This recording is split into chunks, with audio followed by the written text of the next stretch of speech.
దూరంగా ఉండటానికి main reason ఏంటి? అంటే ప్రపంచంలో ఎక్కడైనా గానీ వయస్సు పెరుగుతా ఉన్న కొద్దీ సినిమాలు వస్తా ఉంటాయి.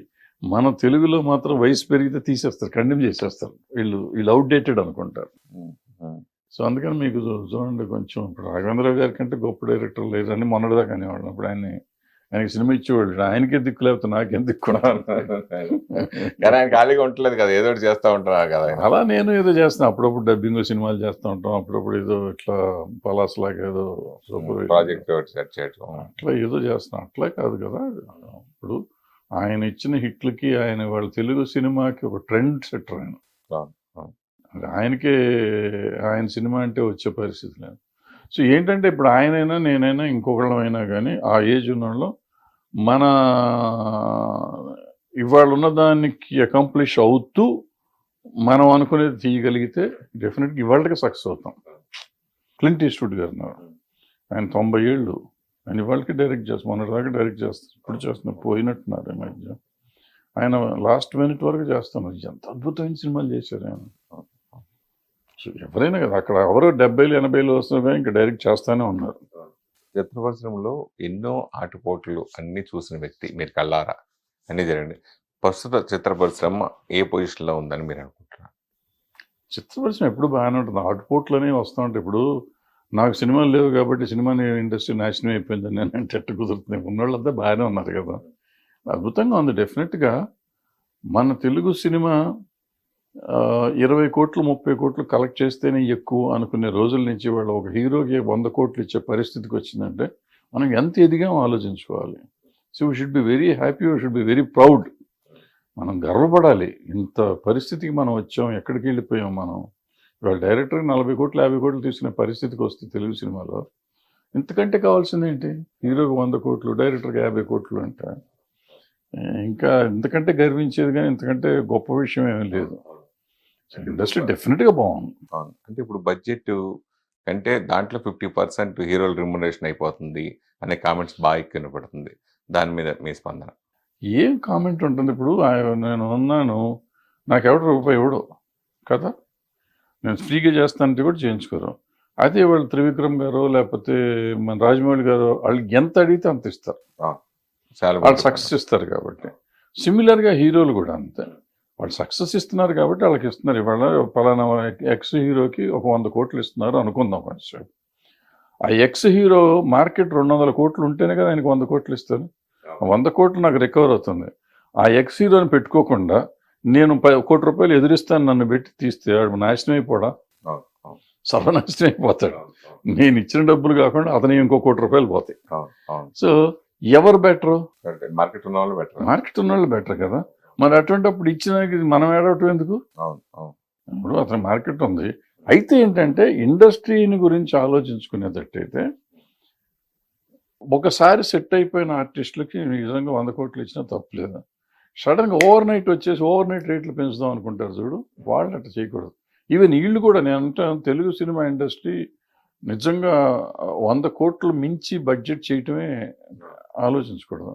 నేనేమంటాను, ఒక హీరో 100 కోట్లు తీసుకుంటున్న హీరో అనుకో, ఆయన పెద్ద హీరో అయినప్పుడు ఆయన 20 30 తీసుకుని ఓ 50% ఆఫ్ ది థియేట్రికల్ తీసుకోమనండి. ఎంతో 200 కోట్లు చేస్తున్నా కూడా ఇంకా 150 కోట్లు అయిపోతుంది.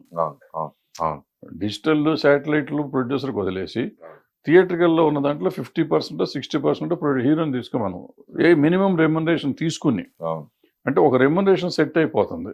అప్పుడు ప్రొడ్యూసర్కి నష్టం ఉండదు, హీరోకి నష్టం ఉండదు. వస్తే ఎంతన్నా రావచ్చు, పోతే ఆయనకి పెద్దగా పోతుంది. ఇద్దరు పెద్ద హీరోలు అందరూ నైజాం రైట్స్ లేకపోతే వైజాగ్ రైట్స్ ఇట్లా ఒక ఏరియాలు తీసుకునే హీరోలు ఇప్పుడు ఆ దక్కిపోయింది కాబట్టి ఇప్పుడు ఓటీటీ ఇట్లా ఎక్కువ పెరిగిపోయింది కాబట్టి సో వాళ్ళ ముందే రెమ్యునరేషన్ తీసుకోవడం చేయడం ఇట్లా రకరకాలుగా ఉన్నాయి. ఇప్పుడు ఏది రైట్ ఏది తప్పు అంటే తప్పని కాదు. ఇండస్ట్రీ బాగోగుల గురించి ఆలోచిస్తే ఇప్పుడు ఒకటండి, ఓటీటీ ఎవరు సినిమాలు తీసుకుంటున్నారు? పెద్ద సినిమాలు తీసుకుంటారు, రీజనబుల్ సినిమాలు తీసుకుంటారు. శాటిలైట్ ఎవరు సినిమాలు తీసుకున్నారు? సినిమాలు తీసుకుంటారు. నువ్వు నేను సినిమాలు తీస్తే ఎవ్వడు చూడను కూడా చూడు, పలకరించిన కూడా పలకరించరు. పెద్దగా మనం రచ్చ చేయటం ఎందుకు? అసలు మనకు సంబంధం లేని విషయం. నిజం చెప్పాలంటే మనం 250 సినిమాలు తీస్తున్నాం. 250 సినిమాల్లో 30-40 సినిమాల గురించే మీరంతా మాట్లాడుతున్నారు.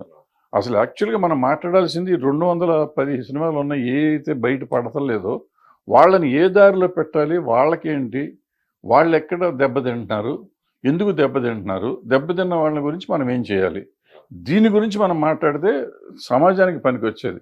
వాళ్ళు మార్కెట్ ఉండి 100 కోట్లు తీసుకుంటే ఆయన మీద పడిపోయి ఏమో నువ్వు తీసుకుంటావు, నువ్వు తీసుకు, నీకెందుకురా, 100 తీసుకుంటే 200 తీసుకుంటాడు, ఇచ్చేవాడికి లేదు తీసుకునేవాడికి లేదు, మధ్యలో నీకేంటి బాధ?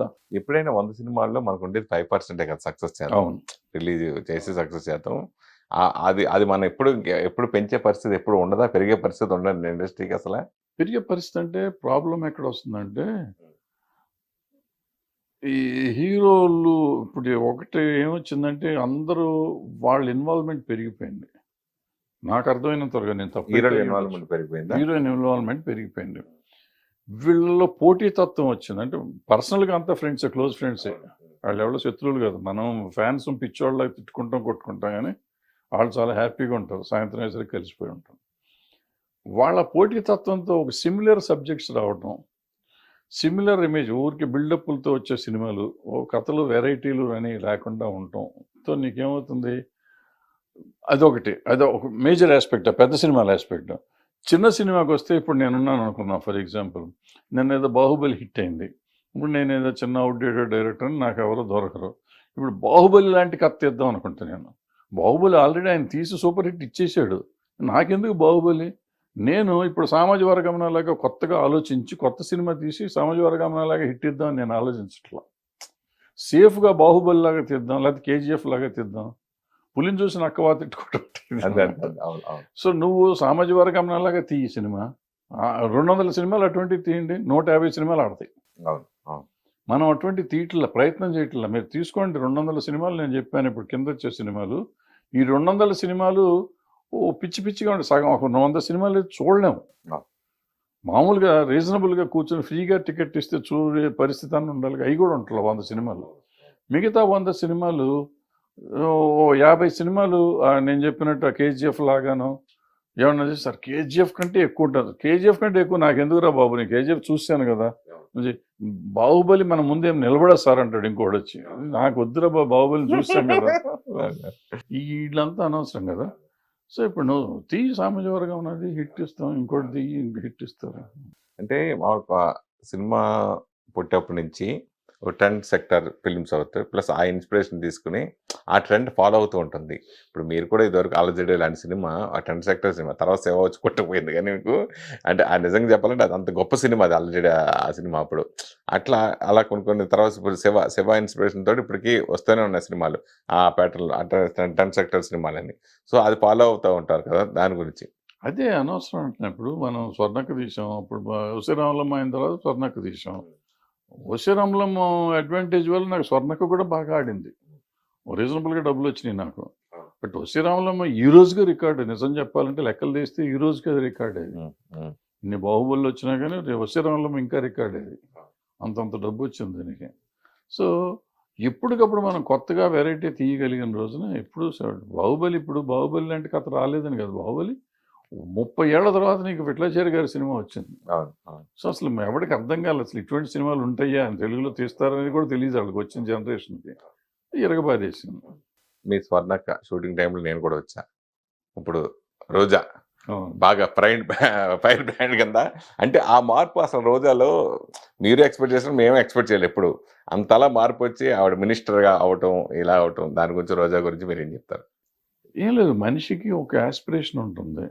ఆ అమ్మాయికి ఎందుకు వచ్చిందో తెలియదు రాజకీయంగా, మొదట తెలుగుదేశంలోకి వెళ్ళినప్పటి నుంచి. అప్పట్లో నేను వద్దని చెప్తా ఉండేవాడిని, ఎందుకు నీకు రాజకీయాలు అని చెప్తా ఉండేవాడిని. బట్ అమేజింగ్, తెలుగుదేశంలోకి వెళ్ళి తెలుగుదేశంలో ఏదో ఒక మహిళా నాయకురాలు ఏదో అయ్యింది కొంతకాలం, అక్కడి నుంచి ఈ పార్టీలోకి వచ్చింది, ఈ పార్టీలోకి వచ్చినాక ఎమ్మెల్యే, ఎంపీ, మినిస్టర్ అయిపోయింది. బాగుంది. సినిమా వాళ్ళు రాజకీయాల్లోకి వెళ్ళటం, రాజకీయ నాయకులు సినిమా వాళ్ళని విమర్శించడం, దాని గురించి. సినిమా వాళ్ళు రాజకీయాల్లోకి వెళ్ళటానికి అసలు ఎందుకు అబ్జెక్షన్ ఏంటి? మన మనుషులమే, మనం సిటిజన్స్, భారత పౌరులు మనం. సో ఈ ప్రతి పౌరుడికి మన కాన్స్టిట్యూషన్ ప్రకారం ఏ పనైనా చేసుకోవచ్చు, ఎక్కడైనా, ఏ రాష్ట్రంలో అయినా, ఎక్కడైనా, దేశంలో ఎక్కడైనా. కాన్స్టిట్యూషన్ నెంబర్ ఏదో ఉంది, 1920 ఏదో ఉంటుంది. దాని ప్రకారం నేను ఏ పనైనా ఎక్కడైనా చేయొచ్చు చట్టబద్ధంగా. సో నేను రాజకీయాల్లోకి నేను వెళ్ళే అర్హత నాకు ఉంది. నాకంటే సినిమా ఇండస్ట్రీలో ఉన్న ప్రతి మనిషికి ఉంది. ఎందుకంటే ఈ సిటిజన్ ఆఫ్ ఇండియా కాబట్టి. ఇకపోతే రాజకీయ నాయకులు సినిమా వాళ్ళని అనటానికి వాళ్ళకి అర్హత లేదు. సినిమా వాళ్ళు కేవలం వ్యాపారం చేసుకుంటానికే వచ్చారు ఇక్కడికి. ఇంకొకటి ఏంటంటే వీఆర్ డ్రీమ్ మర్చెంట్స్. అంటే మనల్ని కళలు అమ్ముకునేవాళ్ళం. రాజకీయ నాయకులు స్వార్థంతో వాళ్ళు త్యాగం చేస్తానికి వచ్చారు. వాళ్ళ జీవితాలు త్యాగం చేసి ప్రజల జీవితాలు కాపాడటానికి. అంటే మన కళలు వాళ్ళు సాకారం చేయాలి, మన కళలు నిలబెట్టేవాళ్ళు వాళ్ళు. సో వాళ్ళు మూసుకుని వాళ్ళ పని వాళ్ళు చేసుకుంటూ ఉండాలి. నేను డబ్బు తీసుకున్నానా తీసుకోలేదు అడుగుతానికి వాడేవాడు. మొన్న విజయసాయి రెడ్డి గారు జూలై 28వ తారీఖున రాజ్యసభలో మాట్లాడింది. తప్పది. నేను ఆ రోజు చెప్పాను కదా, ఫస్ట్ మీరే స్పందించారు దాని మీద. ఇమీడియట్ గా స్పందించాను. అవును అవును అవును. నీకేం అధికారం? ఇప్పుడు విజయసాయి రెడ్డి గారిని నేను ఆ రోజు అడిగాను, ఈ రోజు అడుగుతున్నా. ఇవాళ 360 మంది అంతమంది కోటీశ్వరులు ఉన్నారు పార్లమెంట్లో. వీళ్ళందరికీ ఎందుకండి ఫ్రీగా ఇస్తున్నారు? వీళ్ళందరికీ జీతాలు ఎందుకు ఇస్తున్నారండి? వీళ్ళకి విమానం ఫ్రీ, ఫుడ్ ఫ్రీ, ఇల్లు free, phone free, car free, car petrol free, PA free, driver free, వంటోడు ఫ్రీ. ఎందుకు? ఎవరి సొమ్ము ఇది? ఇది కాక ఎంపీలు యాడ్లని ఇస్తే వాళ్ళు ఇష్టం వచ్చినట్టు ఎవరికి పడితే వాడికి ఇచ్చుకోవచ్చు. వీళ్ళందరూ కోటీశ్వరులు. వాళ్ళు చివరికి పార్లమెంట్లో టీ తాగుతుంటే మనం ఇక్కడ బయటకు మనం 3 రూపాయలు తాగితే వాళ్ళు రూపాయికి టీ ఇస్తారు. వాళ్ళు అంత అడుక్కుంటున్నారా? వాళ్ళ అది తగ్గించమని అడిగారు వీళ్ళు. ఏమండి మేమంతా కోటీశ్వరులం. ఇప్పుడు ఆయన ఏమన్నాడు, మన ప్రజల సొమ్ముతో సినిమాలు తీసేసుకుంటున్నారు వీళ్ళు, సినిమా వాళ్ళు 100 కోట్లు తీసుకుంటున్నారు కాబట్టి వాళ్ళు కన్సిడర్ చేసి వాళ్ళు తగ్గించాలి రెమ్యునరేషన్. నేను అడుగుతున్నా, ఇప్పుడు మా సొమ్ముతో మీరు అందరూ దీంట్లో తింటున్నారు, ప్రతి రూపాయి ఫ్రీగా తీసుకుంటున్నారు. ఈ ఫ్రీలు తీసేయండి, జీతం తీసుకోండి. జీతాన్ని వద్దంట్లో అప్పుడు ఇంకా ఎక్కువ తీసుకుంటారు. లంచాలు గించాలి అప్పుడు లంచాలు ఎట్టగా తీసుకుంటున్నారు? లంచాలు మానుతున్నారా ఏంటి వీళ్ళు? నేను లంచాల గురించి మాట్లాడతలా. లంచం ఇది కాదు, ఎందుకంటే లంచం అది వెనక నుంచి వస్తుంది కాబట్టి దాని గురించి మాట్లాడతలా. తీసుకునే వాళ్ళు తీసుకున్నారు, లేనివాళ్ళు లేరు. నేను అనేది ఏంటంటే ఈ ముందు నుంచి వచ్చేవి ఉన్నాయి. ఇప్పుడు త్యాగం చేయాలి కదా. నన్ను త్యాగం చేయమంటున్నావు నువ్వు. నేను బిజినెస్ చేసుకునేవాడిని, నేనేమి దీనికి రావట్లా. నాకు వచ్చే ప్రతి రూపాయి నేను సంపాదిస్తే టికెట్ కొంటే టికెట్ మీద వచ్చే రూపాయిలో 10 పైసలే ప్రొడ్యూసర్కి వస్తుంది. అంటే ప్రొడ్యూసర్ పిచ్చోడా? ఓ హీరోకి 100 కోట్లు 200 కోట్లు ఇస్తానికి అతను ఎన్ని 10 పైసలు వసూలు చేసుకుంటే అతను డబ్బు వస్తుంది? అంత కష్టమైన వ్యాపారం చేస్తూ ఇతనికి 100 కోట్లు ఇస్తున్నాడంటే అది ఎంత ఆలోచించిస్తాడు? అంత పిచ్చోడే ఇవ్వడు కదా. మరి అటువంటి వ్యాపారం చేస్తున్న వాళ్ళని ఇక్కడ నువ్వు ఏమీ చేయకుండా ఎలక్షన్లో గెలిచిపోయి మా సొమ్ముతో మిమ్మల్ని ఉద్ధరిస్తామని చెప్పి వచ్చి మొత్తం ఫ్రీగా తీసుకుంటూ దేశాన్ని దోసుకు తింటా ఉంటే మిమ్మల్ని గురించి మేము మాట్లాడాలా, మమ్మల్ని గురించి మీరు మాట్లాడాలా? ఎవరు మాట్లాడాలి? సినిమా వాళ్ళ గురించి రాజకీయ నాయకులు మాట్లాడాలి, రాజకీయ నాయకుల గురించి సినిమా వాళ్ళు యాజ్ ఇట్ ఈస్గా ప్రజలు. సినిమా వాడైనా కానీ ప్రజ. నేను రాజకీయ నాయకుడిని తిట్టే హక్కు నాకు ఉంది, కానీ నేను వ్యాపారం చేసుకునేవాడిని తిట్టే హక్కు, నేను తప్పు చేశానుకో, నేను ఇన్కమ్ ట్యాక్స్ ఎగ్గొట్టాను, లేకపోతే దొంగ రవాణా చేశాను, లేకపోతే ఏదో ప్రాసిక్యూషన్ చేశాను, నా మీద కేసు పెట్టను. చట్ట వ్యతిరేక చర్య నేను చేస్తే మాట్లాడే హక్కు నీకుంది.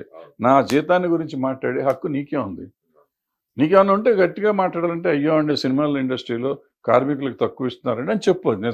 నిజం అయ్యి ఉంటే అది నిజం అబద్ధం మేము చెప్తాం. అంతే తప్ప వాడిని తీసుకున్నాడు వీడిని తీసుకున్నాడు నువ్వే ఓడిపోయా, నువ్వు తీసుకునే దాని గురించి మాట్లాడు. నేను I would have been happy అండి. ఆయన ఏమండి మనంతా డబ్బు ఉన్నవాళ్ళం ఇంత తీసుకుంటున్నాం, ప్రజల సొమ్ము వేస్ట్ అయిపోతుంది, మనం ఇవన్నీ క్యాన్సిల్ చేద్దాం ఒక మాట అని ఉంటే అసలు ఆయన కాళ్ళకి దండం పెట్టేవాడిని. అంటే ఆయన విజయసాయి రెడ్డి అలా మాట్లాడినప్పుడు మీలాంటి వాళ్ళు అరాకొర మాట్లాడారు. ఇంకా ఒకసారి ఆ ఫంక్షన్లో చిరంజీవి గారు మాట్లాడేటప్పటికి వరుసగా మీద అడిపారు పొలిటికల్ అందరూ కూడా, పొకోడి గాళ్ళని ఇట్లా రకరకాలుగా కామెంట్ చేయడం. ఎందుకు పరిశ్రమ నుంచి ఎవరు స్పందించలేకపోయారు? మనకి సిగ్గులేదు. చివరికి చిరంజీవి గారు చెప్పారు, చిరంజీవి గారికి హ్యాట్స్ ఆఫ్. ఎందుకంటే ఇంతకాలానికి ఆయన ధైర్యం చేసి చెప్పాడు. అది ఆయన మాట్లాడు మామూలుగా ఎప్పుడు మాట్లాడాడు. ఫస్ట్ టైం మాట్లాడాడు. ఎవరు నిలబడ్డారు, ఎవరు మాట్లాడారు అసలు? నేను ఆయనకి పర్సనల్గా చెప్పా, ఏమంటే మీకు ఎవరు రారు, ఆయన సీఎం దగ్గరికి వెళ్ళినప్పుడు చెప్పి ఎవరు రారు మీరు ఇంట్లో ఇన్వాల్వ్ అవుద్దని ఆయనకి చెప్పాను. ఆయన కోపం వచ్చింది. సీఎం దగ్గరికి వెళ్ళారు వీళ్ళందరిని తీసుకుని, ఆ రోజే చెప్పా, మీరు ఇందులో ఏలు పెట్టొద్దు, ఇదేంటి తేనె తుట్టిది, మిమ్మల్ని కరుస్తే తప్ప ఎవరు రారు మీ దగ్గరికి అని చెప్పాను ఆయనకి. అడగండి మీరు, నేను చెప్పానో లేదో అడగండి. ఓకే ఓకే ఓకే చెప్పాను, ఆయన చెప్పారు. రారు, ఎందుకు వస్తారు వాళ్ళు? వాళ్ళ అవసరానికి చిరంజీవి గారిని వాడుకుంటారు. మామూలుగా కాదు అసలు. వాళ్ళు వాడుకుంటారు. ఈయన అమాయకుడు పడిపోతూ ఉంటాడు. చెప్పానండి ఆయన నాకు నా బాధ్యతగా నేను చెప్పాను. నా సంబంధం లేదు ఇక ఎంత, మనకేం నన్ను ఇంట్లో మనిషిం కాదు, కట్టేసి వెళ్తానికి వీల్లేదు అనలేం కదా. మనకు ఇప్పుడు మామూలుగా మనలో మనకి కొంచెం శత్రుత్వంగా ఉంటాం. ఒక పార్టీలో కొంతమంది ఉంటారు, ఇంకో పార్టీలో కొంతమంది ఉంటారు. టీడీపీలో కొంతమంది ఉండొచ్చు, వైసీపీలో కొంతమంది ఇంకా వీళ్ళు మనలో ఇప్పుడు పోసాన్ గారు లాంటి కానీ ఇటువంటి కాంట్రవర్సీ కానీ మాట్లాడడం, ఒకళ్ళు తిడతాం కానీ ఇంకోళ్ళు తిడతాం కానీ, సినిమా వాళ్ళకి గొడవ, ఆ రాజకీయాల వాళ్ళు సినిమాలు కొట్టుకోవడం, దెబ్బలాడుకోవడం, వాటి గురించి మీరేం చెప్తారు? అంటే నేను వాళ్ళు సినిమా వాళ్ళుగా నేను కన్సిడర్ చేయను, బయట తిట్టుకోవటం మొదలెడుతుంది. ఎందుకంటే ఇతను ఎక్కువ అతను తక్కువ అనేది లేదు, అందరూ అదే మాట్లాడుతున్నారు. ఆ భాష మన బాగలేదు, చండాలంగా ఉంది భాష. ఈ భాష చండాలంగా ఉంది, మాట్లాడే తీరు బాగోలేదు, ఒకళ్ళనొకళ్ళు తిట్టుకోవటం బాగలేదు, ఒక పద్ధతి బాగలేదు. ఈ సంస్కారహీనంగా ఉన్న వాళ్ళు ఏ పార్టీ వాళ్ళైనా పర్లేదు, ఏ పార్టీ వాళ్ళైనా చండాలంగా ఉంది. అది సినిమా వాళ్ళల్లో ఉండటం చాలా బాధపడాలి మనం. ఎందుకంటే మనం జనానికి ఒక ఎంటర్టైన్మెంట్ పంచడానికి వచ్చాం తప్ప మనం ఏం చేస్తాం లేదు. వీళ్ళు అవకాశం ఉంటే ఎంటర్టైన్మెంట్తో పాటు ఎన్లైటన్ కూడా చేస్తానికి వచ్చాం. ప్రజల్ని ఆలోచింపజేసేవాళ్ళం మనం, ప్రజలకి ఎంటర్టైన్మెంట్ ఇచ్చేవాళ్ళం మనం. చాలా తక్కువ డబ్బులతో ఎంటర్టైన్మెంట్ ఇచ్చి ఎన్లైటన్ చేయగలుగుతున్నాం. అటువంటి మనం ఈ ద్వేషభావాన్ని ఎప్పుడైతే పెంచుతున్నామో, ఆ సినిమాల్లో కానీ బయట కానీ, అది చాలా తప్పు. అది అవసరం లేదు మనకి. ఇప్పుడు ప్యారడీలు తీయటం వేరు, లేదంటే ఓ సినిమాలో మనం ఇప్పుడు రామారావు గారి మీద వాళ్ళు తీశారు, ఎవరు మన కృష్ణ గారు వాళ్ళు తీశారు. యాష్ వాళ్ళు కనపడితే రామారావు పిలిచి ఏం బ్రదర్ బాగా చేశారు అన్నారు ఆట. సో అలా ఉండాలి మనం కూడా, అంత స్పోర్టివ్గా ఉండాలి. అది వదిలిపెట్టి వాళ్ళు బూతులు తిట్టి, వాళ్ళు తిట్టారు కదా అని మనం వాళ్ళని బూతులు తిట్టి ఎక్కడికి వెళ్తాం? సంస్కారం ఎక్కడికి పోతుంది? మన మనుషులమా ఇంకేమన్నా? అసలు అర్థం కావట్లేదు. సిగ్గుపడాల్సిన విషయం అది. ఎవరైనా కానీ ఒక పర్టికులర్ పేరు కాదు, మనం చాలామంది ఉన్నారు, అనవసరం పేర్లు ఎత్తడం. మీరెందుకు రాజకీయాలకు దూరంగా ఉన్నారు? మనకు రాజకీయం వస్తున్నాం, ఇట్లా మాట్లాడితే ఎవడిస్తాడు మనకు రాజకీయంలో? పార్టీ సపోర్ట్ గాను అంటే ఒకటిగా ప్రాబ్లం ఏంటంటే నా ఇష్టాలు ఉంటాయి నాకు. ఇప్పుడు నేను ఫర్ ఎగ్జాంపుల్ నేను చెప్తాను, ఇప్పుడు చిరంజీవి గారి విషయం దాకా చెప్పాను నేను, ఇది రైట్ అని చెప్పాను, అది తప్పు అని చెప్పాను. నేను ఒక చోట ఉండి వాళ్ళని రైట్ తప్పు అంటే ఒప్పుకోరు, ప్రతిదానికి రైట్ అంటేనే ఒప్పుకుంటారు ఎవరైనా కానీ. ఈ సమాజం వాళ్ళు ఎట్టా ఉందంటే, నేను అన్నిటికీ కొడతాం, చిడతల్లాగా తయారైతే బాగుంటుంది. మంచి ఏంటి చెడు ఏంటి అని చెప్తే ఎవరికి నచ్చదు. సో పొలిటికల్ పార్టీ కూడా సేమ్ ప్రాబ్లం అవుతుంది. అంటే మీకు భవిష్యత్తులో ఎవరైనా ఆఫర్ చేస్తే మీరు రాజకీయాలకు చాలాసార్లు ఆల్రెడీ ఆఫర్ చేశారు నాకు, నేను ఎప్పుడు దాన్ని పెద్ద ఇంట్రెస్ట్ చూపించలేదు. ఎందుకనంటే ఇదే చెప్తున్నా కదా, ఇదే ప్రాబ్లం. రకరకాలు ఉన్నాయి నాకు. సమస్య అంటే ఆన్ రికార్డ్, నేను ఆన్ కెమెరా నేను కొన్ని చెప్పకూడదు. ఈ మధ్యన అప్పుడప్పుడు సడన్ గా మీరు కొంచెం అంటే ఆ సందర్భం మాట్లాడినా మీరు మాట్లాడేది బాగా వైరల్ అయ్యి మొత్తం రివర్స్ అవటం, కాంట్రవర్సీలు ఇరుక్కుపోవటం, అట్లా రీసెంట్గా మొన్న జరిగిన ఛాంబర్ ఎలక్షన్స్ కూడా ఏంటి ఎంత దారుణంగా ఉంటుందని మీరు అలా చెప్పడం, అది చాలా మంది బాధపడ్డారు ఆ విషయాల్లో. అది ఎందుకు అట్లా మీరు ఎందుకు బాధపడుతుంది? దాంట్లో ఎందుకు బాధపడాలి? ఛాంబర్ మనం ఎందుకు పెట్టుకున్నాం? సినిమా ఇండస్ట్రీలో ఉన్న అన్ని శాఖలకి మంచి చేయటానికి పెట్టుకున్నాం. మీరు కూడా ఛాంబర్ చేశారు కదా, దాన్ని ఎందుకు పెట్టుకున్నాం? దాన్ని వదిలిపెట్టి ఆ పబ్లిసిటీ ఏంటి, ఆ క్యాన్వాసింగ్ ఏంటి, ఆ డబ్బులు ఏంటి, ఆ ఖర్చు ఎంత పెట్టారు, ఆ వెనక పోస్టర్స్ ఎంత పెట్టారు, ఎవరి కోసం పెడుతున్నాం? ఏం చేస్తానికి అక్కడ ఏమైనా ఉందా? డబ్బులు ఉన్నాయా? దోసుకెళ్తానికి వచ్చాం మనం? ఎందుకు బాధపడకూడదా? కోప్పడకూడదా? దానికి కొంతమంది అదే బాధిస్తుందని వాళ్ళు బాధపడ్డారంటే వాళ్ళకి ఏముందో మరి. వాళ్ళు వేరే ఆలోచన ఉండకపోతే నేను చెప్తున్నానమ్మా, ఒకవేళ ఎవరన్నా అట్లా నన్ను గురించి అనుకుని ఉండుంటే, అన్నట్టు నా నోటీస్కి అయితే రాలేదు, ఒకవేళ నిజంగా అనుకుని ఉంటే వాళ్ళకి వేరే చింతన ఉండి ఉంటుంది, అక్కడ ఏదో డబ్బులు దొబ్బడానికి వెళ్ళి ఉంటారు, వాళ్ళ ఆలోచన ఉండి ఉంటుంది. అవకాశం లేదు కదా అసలు. ఉందేమో వాళ్ళకి, మనకేం తెలుసు? ఎందుకు బాధపడాలి? నేను ఏమన్నాను, డబ్బులు వేస్ట్ చేయటం ఎందుకు? మనం అంతా చూసిన వాళ్ళమే కదా, అంతంత డబ్బు ఎందుకు ఖర్చు పెట్టాలి? ఇంత డబ్బు ఖర్చు పెట్టే బదులు మనం 1000 రూపాయలు పెన్షన్ ఇస్తే పాపం ప్రొడ్యూసర్ లైన్లో వచ్చి తీసుకుంటున్నారు కొంతమంది. అవును. ఎగ్జిబిటర్లు ఇబ్బందులు పడుతున్నారు, డిస్ట్రిబ్యూటర్లు ఇబ్బంది పడుతున్నారు. అందరికి 1000 రూపాయలు, 2000 రూపాయలు ఇవ్వాలనే పరిస్థితి కూడా ఉంది మన దగ్గర. అవును. నువ్వు ఆ రోజున ఖర్చు పెట్టిన దగ్గర దగ్గర 25-30 లక్షలు, ₹1,00,00,000 కూడా అయ్యిందేమో నాకు తెలీదు ఖర్చులు మొత్తం. అంత అవుతాయా? అంత అందరికి కలిపి. అంత డబ్బు అక్కడ డిపాజిట్ చేసి నువ్వు చాలా మందికి సేవ చేసి ఉండొచ్చు కదా! అవును. అవును. ఇప్పుడు నేను సేవ చేస్తానికి వస్తాననే కదా అక్కడికెళ్ళేది. ఇందాక నేను రాజకీయ నాయకులను తిట్టినట్టు, ఛాంబర్‌లో సేవ చేయటానికి ఎందుకు వస్తున్నావు నువ్వు? ఇండస్ట్రీకి సేవ చేయటానికి అంతే. కదా! 24 క్రాఫ్ట్స్ బాడీ కదా అది. ఇండస్ట్రీకి సేవ చేస్తానికి నువ్వు వచ్చినప్పుడు ఎందుకు డబ్బు ఖర్చు పెడుతున్నావు? ఏంటి నీ ఉద్దేశ్యం ఏంటి? ఇండస్ట్రీ మంచి ఇప్పుడు డబ్బు ఖర్చు పెట్టి నువ్వు నాయకుడు అవుదాం అనుకున్నా అయిపోయింది కదా! నువ్వు నీ ఇంటెన్షనే రాంగ్‌గా ఉంది అక్కడ. అవును. అవును. అవును. ఇంక నువ్వు బాధపడతావు ఎందుకు? నేను అన్న మాటకి బాధ ఎందుకు పడాలి? పడితే నీ తప్పు, నా తప్పు కాదు. నేను రాజకీయ నాయకుడిని తిట్టే నాకు హక్కు ఉన్నప్పుడు, నువ్వు ఎలక్షన్ చేసినప్పుడు ఇక్కడ కూడా తప్పే కదా! మన సినిమా వాళ్ళని మాత్రం తిట్టకూడదు, వాళ్ళని మాత్రం తిట్టాలంటే ఏం న్యాయమే ఇది? దాసరి గారి దగ్గర మీరు, సి కళ్యాణ్ గారు వీళ్ళందరూ కూడా ఆయన అడుగుజాడల్లో సమస్యలు వచ్చినా ఏ వచ్చినా పరిష్కరిస్తూ చేస్తూ వచ్చారు.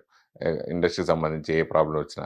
అలాంటిది సి కళ్యాణ్ గారు మొన్న ఓడిపోవడానికి మెయిన్ రీజన్ ఏంటి మీ దృష్టిలో? ఓడిపోలేదు. ఆయన గెలిచాడు కదా! ఆయన గెలిచాడు. ఇప్పుడు అది ఎలక్షన్ అన్నాక మామూలే. ఇప్పుడు ప్రొడ్యూసర్స్ సెక్టర్‌లో ఆయన గెలిచాడు. అందరూ గెలిచారు. ప్రొడ్యూసర్ సైడ్ నుంచి ఈయన గెలిచాడు, ఆయన గెలిచాడు. ఆయనకి మెజారిటీ ఉంది, ఆయన వచ్చాడు. అంతే సింపుల్. దాంట్లో ఓడిపోవటానికి కారణం ఏముంది? వేరే కారణాలు ఏమి ఉండవు. ఇప్పుడు అందరూ ఇప్పుడు గ్రూపులు అయిపోయినాయి కదా! గ్రూపుల మీద అట్లా వస్తా ఉంటాయి. ఒకళ్ళు ఓటమి, ఒకళ్ళు గెలుపు కామనే కదా! అయితే కళ్యాణ్ గారు మీతో బాగా అవినాభావ సంబంధం కదా! ఆయన ఓడిపోవడానికి రీజన్ ఏంటి అన్నారు? రీజన్ ఏం లేదమ్మా. రాజకీయం ఇదంతా రాజకీయం ఏముంటుంది? రాజకీయమే. ఎవరి రాజకీయం వాళ్ళకు ఉంటుంది.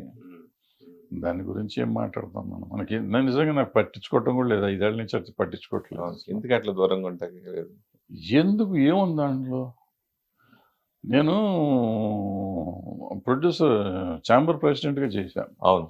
నేను చేసినప్పుడు దగ్గర దగ్గర 5-6 జీవోలు తీసుకొచ్చాం అప్పుడు వెళ్ళి గవర్నమెంట్ చుట్టూ తిరిగి. సబ్సిడీలు రావాలి. ఆ రోజుకి ఈ రోజుకి రాలా. ఇంకొక 3-4 కోట్లంత సబ్సిడీలు రావాలి మనకి. దానికి కూడా అప్పుడు ప్రయత్నం చేస్తా ఉన్నా. ఆల్మోస్ట్ అయిపోతున్న time. 2 months, 3 months extension general body meeting పెట్టి తిరుపతిలో జనరల్ బాడీలో యాక్సెప్ట్ అయిపోయింది. 3 మంత్స్ ఎక్స్టెన్షన్‌కి. ఆ ప్రెసిడెంట్‌కి ఇంకో 3 నెలలు బాడీ అంతా ఉండేటట్టు, తర్వాత ఎలక్షన్ పెట్టేటట్టు. అక్కడి నుంచి తిరిగి వచ్చాం. తిరుపతి నుంచి తిరిగి వచ్చినాక కొంతమంది పెద్ద మనుషులంతా కలిసి రాత్రి హడావిడి చేసి 1 వీకో 10 డేస్ నోటీస్ ఇవ్వాల్సిన దాన్ని కూడా బైపాస్ చేసి జనరల్ బాడీ మళ్ళీ పెట్టి ఎలక్షన్ పెట్టి తీరాల్సిందే, బరదాస్ దిగిపోవాల్సిందే అని చేశారు. సరే నన్ను దింపేశారు. నన్ను దింపితే నాకు ఊడిందేం లేదు, నాకు పోయిందేమన్నా ఉందా? పోనీ సబ్సిడీ తెచ్చారు, ఈ రోజుకి రాలా. ఓకే, పాపం చాలా మంది అలా బలైపోయారు. 40 మందికి రావాలి 3 కోట్లు. ఇప్పుడు ఒక ప్రొడ్యూసర్ గారు వెళ్ళి కోర్టుకి వెళ్ళి ఆయనకు ఆర్డర్ వచ్చింది. 52% ఆంధ్ర గవర్నమెంట్, 48% తెలంగాణ గవర్నమెంట్ ఇవ్వాలని. ఆ జీవో చూసినాక నేను ఒక స్టేట్మెంట్ ఇచ్చి, ఈ రోజు వరకు ఎవరు ఇవ్వాలా, ఇంకా ఎవరు మాట్లాడతలా. నేను 3 సార్లు చెప్పా దీని గురించి. ఆ గవర్నమెంట్ ఈ గవర్నమెంట్ అడితే చెరు 2 కోట్లు 2.5 కోట్లు అవుతుంది అంతే. Okay okay. ఈ 2 కోట్లు అనేది పెద్ద విషయం కాదు. వీళ్ళు ఇన్ని కొట్టుకునే బదులు మొన్న ఎలక్షన్లో ఖర్చు పెట్టిన డబ్బులు వీళ్ళకి ఇవ్వచ్చు. లేదనుకుంటే ఆ సీఎం దగ్గరికి ఈ సీఎం దగ్గరికి వెళ్ళి డబ్బులు ఇప్పించవచ్చు. 2 కోట్లు వాళ్ళకి పెద్ద అమౌంట్ కాదు వాళ్ళ గవర్నమెంట్కి. ఓకే. ఇటువంటివి చేయాలి కదా. ఏమీ చేయకుండా ఎదవ రాజకీయం చేసి వాడు ఉండకూడదు, వీడు ఉండకూడదు, వీడిని నాశనం చేద్దాం, వాడిని నాశనం చేద్దాం అనుకునే వాళ్ళు ఉన్న సమాజంలో మనం ఎందుకు దూరాలు ఏలెందుకు పెట్టాలి? నాకు అవసరం లేదుగా. ఇప్పుడు నేను చెడు చేస్తా అంటే నన్ను పంపించేవి. నేను మంచి చేస్తా అంటే మంచి చేస్తున్నాను వద్దనుకుంటే. ఆ రోజు ఆన్లైన్ చేయించాను నేను జియో. ఇది ఆన్లైన్ సేల్స్ ఉండాలని చెప్పి ఆ రోజు ఆపారు. సబ్సిడీ కాదు, మన టికెటింగ్, ఆన్లైన్ టికెటింగ్. ఆ రోజు అప్పుడు నేను జియో తెచ్చేసాను ఆ రోజు. Okay okay. ఆ జియోలో అది మాత్రం పార్టిసిపేట్ చేయకుండా, అది ఇది చేయకుండా ఆపారు దాన్ని. ఇవాళ దాని గురించి మాట్లాడుతున్నారు. ఏంటి ఇదంతా? సో ఇటువంటి వాళ్ళ గురించి మనం ఎక్కువసేపు మాట్లాడుకోవటం, ఎక్కువ చేయటం అవసరం. అంటే ఇప్పుడు ప్రతి ఒక్కరికి ఒక ప్యాషన్గా అనుకోవచ్చు, లేదని అనుకోవచ్చు. మెయిన్ ఏంటంటే అన్నీ ఇప్పుడు పాన్ ఇండియా సినిమాలు అయిపోయినాయి బాగా ఎక్కువ. ఆ మోజులో కొంతమంది యంగ్ హీరోలు కూడా చాలామంది ఇది పాన్ ఇండియా సినిమా చేయాలని చెప్పేసి దర్శకులతో ఆ టైప్ కథలు మనం రెడీ చేయించుకోవడం, తర్వాత ప్రొడ్యూసర్ ప్రెషర్ వాళ్ళు చేయడం. చివరికి రిలీజ్ టైంకి వచ్చేటప్పటికి అది పాన్ ఇండియా సినిమాగా కాకుండా ఓన్లీ సౌత్ ఇండియా సినిమాలో రెండు తెలుగు, తమిళ్ ఇట్లా చేయడం ఆగిపోవడం. రియల్‌గా అనుకున్నది మళ్ళీ ఇలా మారటం, ఇట్లా ఎక్కువ సంఘటనలు జరుగుతాయి. మనం చూస్తూనే ఉన్నాం దాని గురించి. అంటే అసలు పాన్ ఇండియా అని అనుకున్నవాడు ఒక డాష్ డాష్ వాడు. పాన్ ఇండియా సినిమా తీస్తున్నానని చెప్తే వాడు డాష్ డాష్ నా ఉద్దేశంలో. ఎందుకంటే నేను పుట్టక ముందు నుంచి సినిమాలన్నీ అన్ని భాషలో తీశారు. నా చిన్నప్పుడు భానుమతి గారు 3 భాషలో డైరెక్ట్ చేశారు ఒకేసారి. చండీరాణి అనుకుంటా. హిందీ, తెలుగు, తమిళ్ డైరెక్ట్ చేసి మొత్తం నీకు ఉండాలి, నా దగ్గర ఇస్తాను నేను. ఓకే.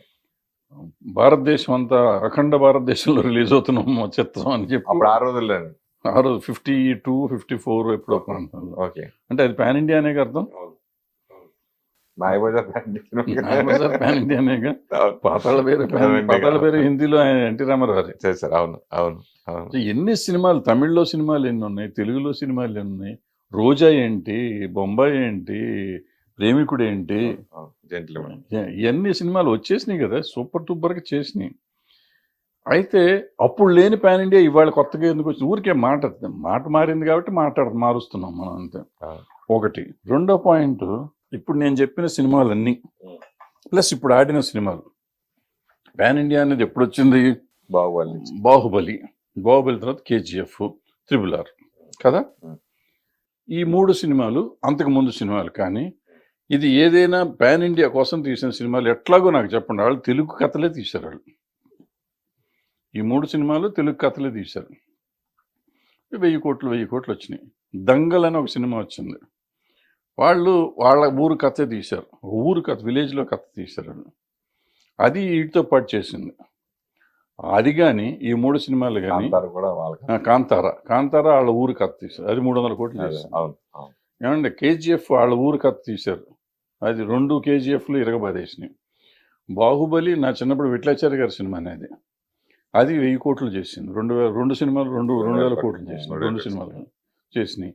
సో వాళ్ళు ఎవరు చేయలే. ఇప్పుడు వచ్చిన మీరు సోకాల్ తర్వాత పాన్ ఇండియాకి అనుకుందాం కొంచెంసేపు.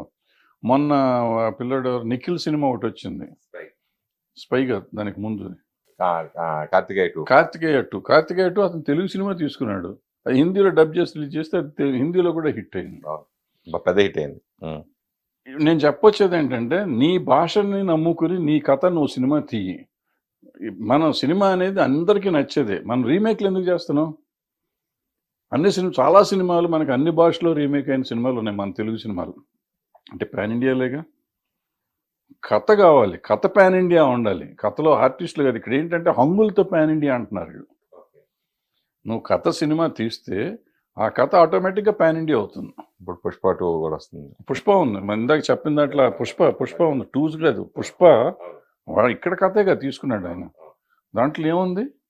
ఎర్రచందనం, నీ సూపే బంగారం అంటే మరి వాళ్ళు కూడా చూస్తారు.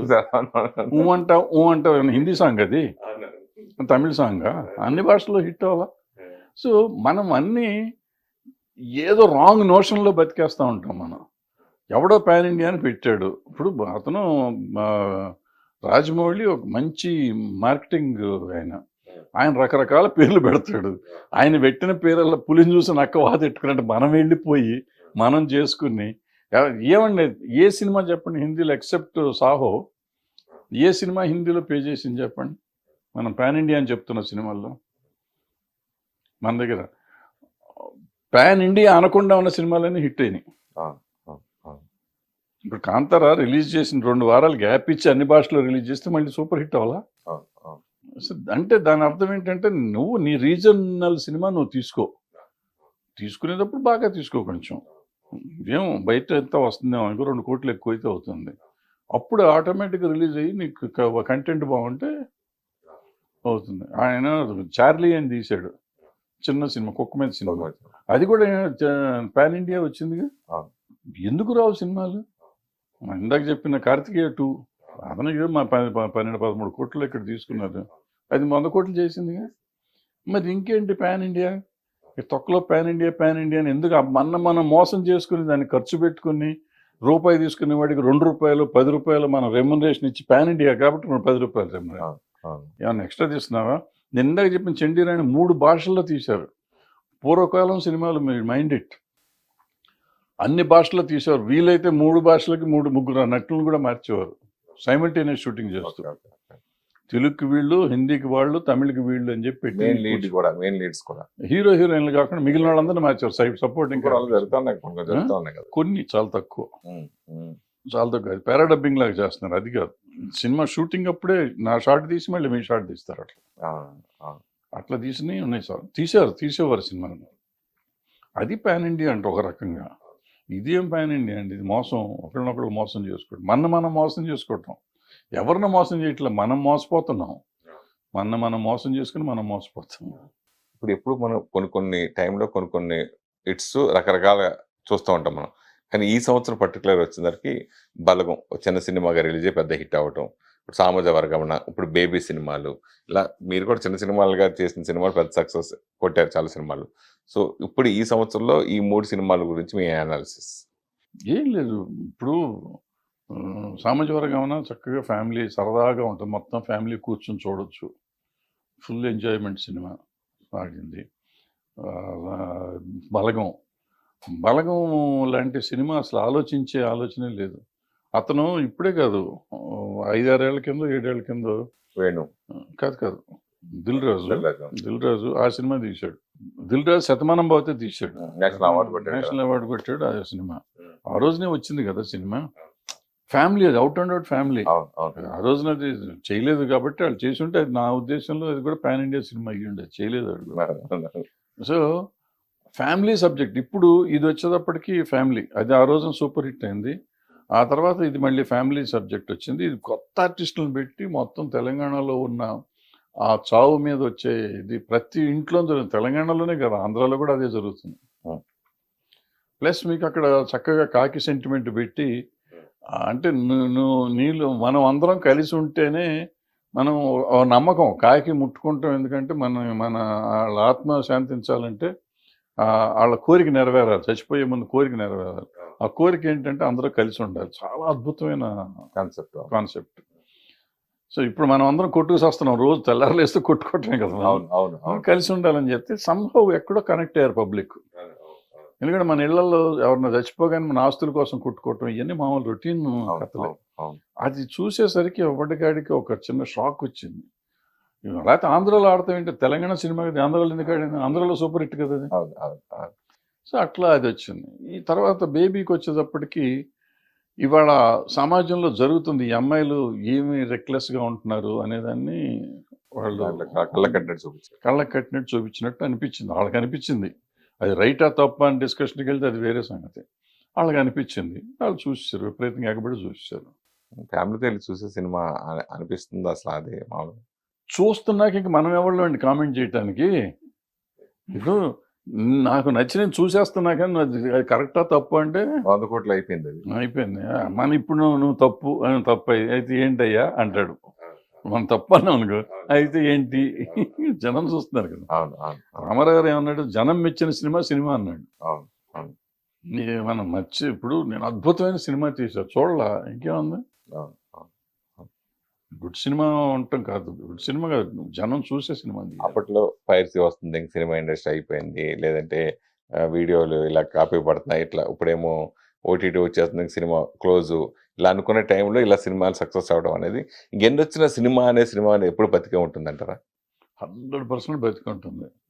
ఇప్పుడు నేను ఫర్ ఎగ్జాంపుల్ కార్తికేయ 2 చెప్తాను. కార్తికేయ 2 నేను ఇట్లా టీవీలో చూసి నేను ప్రొడ్యూసర్కి ఫోన్ చేశాను, నాకు ఎట్టగన సినిమా చూపించాను. థియేటర్ల కోసం ట్రై చేశాను. ఇప్పుడు ఈ బలగం ఇవన్నీ వచ్చినాక ఏంటంటే సినిమా ఓటీటీలో రిలీజ్ అయినాక కూడా థియేటర్లో రన్ అవుతుంది. అప్పుడు అది రన్ అవ్వాల, రిలీజ్ అయిన రోజే చూశాను. నెక్స్ట్ తీసేశారంట. అది ట్రై చేస్తే ప్రొడ్యూసర్ ఫోన్ చేసి, బాబు నాకు సినిమా థియేటర్లో చూడాలని ఉంది. ఆ theatre experience is an experience, అది ఎప్పుడు పోదు. పోతే ఓ 10% 20% తేడా రావచ్చు. ఇప్పుడు ఆ 10% 20% కూడా నా లెక్కలో తేడా రానే రాదు. వీళ్ళు ఎవరో సినిమా చూసే బ్యాచ్ కాదు. మనం టీవీల్లోనే ఫేస్బుక్లో తిట్టేవాళ్ళు, ఇంటర్నెట్లో దాంట్లో పెడతా ఉంటారు, అది ఇన్స్టాగ్రామ్ దేంట్లో పెట్టేవాళ్ళు, వీళ్ళు ఎవరో సినిమా చూసేవాళ్ళు కాదు. ప్లస్ హేట్రెడ్ గ్యాంగ్ వీళ్ళంతా. నాకు ఓ పలానా హీరో మీద దొబ్బుదేలు ఉంటే నేను పెట్టేస్తా. చెత్త సినిమా, చండాలపు సినిమా, ఇట్లా రాడ్ వేసాడు, తొక్కేసాడు, నా కొడుకులకి ఎవడండి రాడ్ దించాడు ఆ, అది దించాడు. ఈడు సొమ్మ ఈడు ఎవడండి రాడు దింపాడు, తోలు దింపాడు. ఇప్పుడు జనం లేకపోతే రిజెక్ట్ చేస్తున్నారు, నెక్స్ట్ డే రిజెక్ట్ చేస్తున్నారు సినిమా. ఆ రాడ్ దింపాడో బోర్డు దింపాడో నువ్వు ఎందుకు చెప్పాలా? సో ఒకళ్ళకి హీరోలు ఒకళ్ళు పడకుండా ఒకటి హీరోలకి ఎందుకు పడదు? హీరోలు బంగారం లాగా ఉంటారు వాళ్ళకి. హీరోలు బాగానే ఉంటారు అంటే నేను ఫ్యాన్స్ అభిమానులు ఒక హీరో అంటే ఒక అభిమాని పడకుండా కొంచెం అట్లా చేయడం వల్ల ఈ మధ్యన వచ్చిన సోషల్ మీడియాలో అసలు సినిమా రిలీజ్ మార్నింగ్ షోకే ఇది వరకు మనకి రివ్యూలు రాసినప్పుడు రివ్యూలు మనం తిట్టేవాళ్ళు, కొంతమంది ఇండస్ట్రీ తరపు నుంచి నేను మాట్లాడేది ఏంటి ఇట్లా రాసేస్తారు సినిమా అవ్వకుండా 2 రోజుల తర్వాత 3 రాయాలని ఇట్లా అనుకునేవాళ్ళు. కానీ ఇప్పుడు అసలు ఎవరి కాల్ రివ్యూ చెప్పేస్తున్నారు చూసిన తర్వాత, అరచేతుల్లో చెప్పాడు, సోషల్ మీడియా బాగా పెరిగిపోవడం, ఆ సినిమా అంత ట్రోలింగ్ చేసేయడం దాని గురించి. ఎవరు పట్టించుకోరు నా ఉద్దేశం. ట్రోల్ చేసినా ఏం చేసినా సినిమా బాగుంటే ఎవడేం చేయడు, ఎవడేం చేస్తాడు. ఫర్ ఎగ్జాంపుల్ ఇందాక బేబీ సంగతి మీరు ఎత్తారు. బేబీ మీ గురించి బూత్ సినిమా అన్నోళ్ళు ఉన్నారు, పనికిరాని సినిమా అన్నోళ్ళు ఉన్నారు. మరి దాన్ని ఆగిందా? అది ఆగుతుందా? ఆగదు. ఏ సినిమా ఆగదు.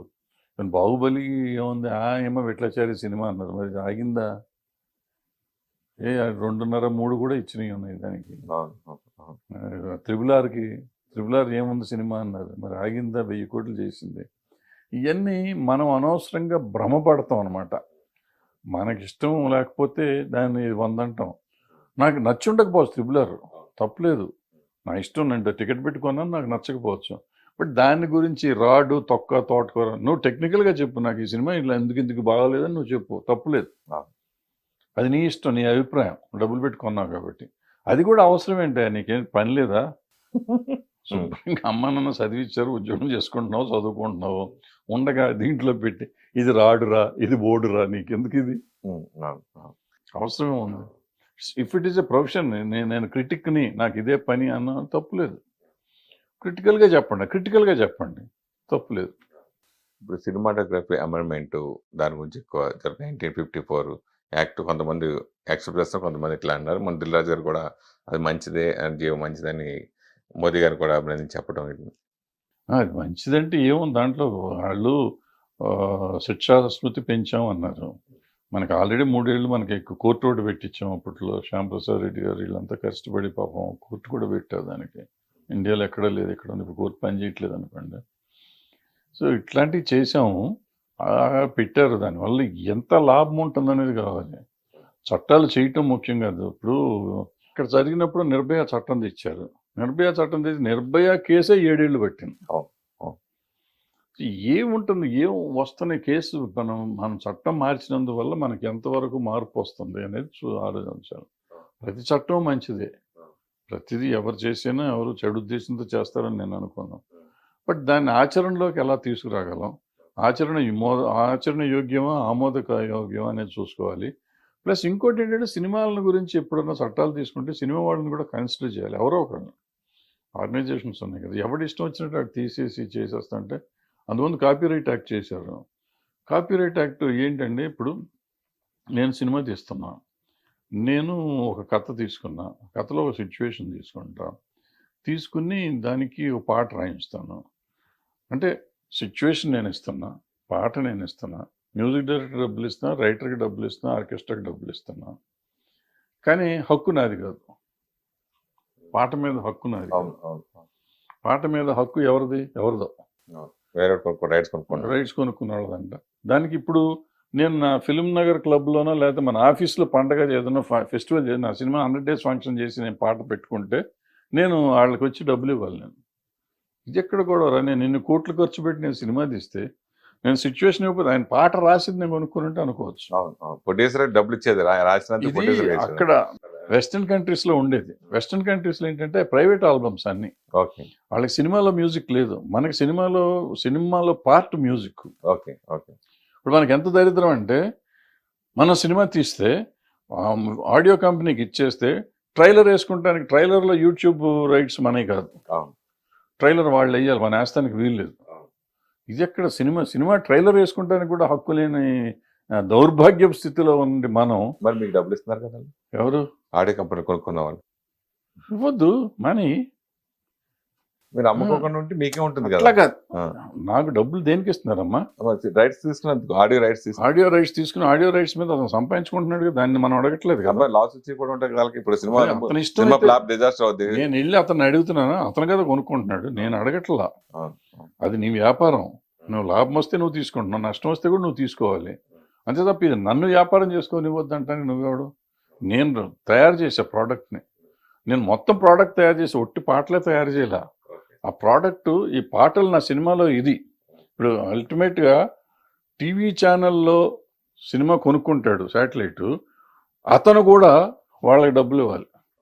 ఏది ప్రోగ్రాంలు, ఈ డీలు, డ్యాన్సులు, సాంగ్ వేసుకుంటే సాంగ్ వేస్తే డబ్బు. అతని రైట్స్ అతనే ఉంటాయి యాక్చువల్గా. శాటిలైట్ రైట్స్ ఆ టీవీ ఛానల్లో ఉన్న దీనికి వాళ్ళు ఏమి న్యాయం ఇది? మీరందరూ ఏం చేస్తారు సార్? సార్ అక్కడ ఎవరు పాటలు రచయితకు ఇప్పుడు డబ్బులు వస్తున్నాయి, సంగీత దర్శకుడు వస్తున్నాయి, సింగర్స్ డబ్బులు వస్తున్నాయి, ఈ దర్శక నిర్మాతలు ఏం చేస్తున్నారు? అదే నేను అడుగుతున్నానమ్మా. ఇప్పుడు ఇంతవరకు సోదంతా అదే నేను చెప్పేది. అంటే మన దరిద్రం ఏంటంటే అక్కడ చట్టాలు ఎందుకు జరుగుతున్నాయి అనేది ఇక్కడ ఎవరికి తెలియదు, ఎవరిని అడగరు. ఎవడో ఇన్ఫ్లుయెన్స్ ఉన్నాడు, ఎవడో చేసేసుకుంటాడు, మారిపోతూ ఉంటుంది అది. సో ఇప్పుడు ఇదంతా చెప్పింది ఏంటంటే ఆ చట్టం గురించి, నువ్వు ఇందాక అడిగిన చట్టం గురించి, అది ఎంతవరకు పనికి వస్తుంది అనేది వీళ్ళకి ఎవరికైనా తెలుసా? ఇప్పుడు ప్రాబ్లం ఏంటంటే గవర్నమెంట్ చేసింది, మనం మెచ్చేసుకుంటే బెటరు. వాళ్ళు జిఎస్టీ ఎందుకు వేస్తున్నారని ఎవరిని అడిగారు వీళ్ళు? ఇవాళ జిఎస్టీ ఎందుకండి సినిమాకి అంత 18% జిఎస్టీయా? 18% జిఎస్టీ ఇస్తున్నాం. 100 రూపాయలు అంటే 120 రూపాయలు టికెట్ కడుతున్నాం మనం. ప్రజల మీద అది ప్రతి రూపాయి మీద ఇప్పుడు జిఎస్టీ వస్తుంది. ఎట్లా అకౌంటబిలిటీ అది? సో ఇవన్నీ అడగట్లేకుండా మనం వాళ్ళు ఏది చేస్తే అది రైట్, ఆహా అద్భుతం అనుకుంటూ కూర్చుంటే ఇట్లాగే ఉంటుంది. అంటే ఇలాంటి సమస్యలు ఇప్పుడు మనకి మెయిన్ ఇప్పుడు ఛాంబరే కదా సార్ ఫైనల్గా మన డెసిషన్ తీసుకుని చేసేది ఇండస్ట్రీ తరపు నుంచి. సో ఇప్పుడు కొత్తగా దిల్ రాజు గారు ప్రెసిడెంట్గా వచ్చారు.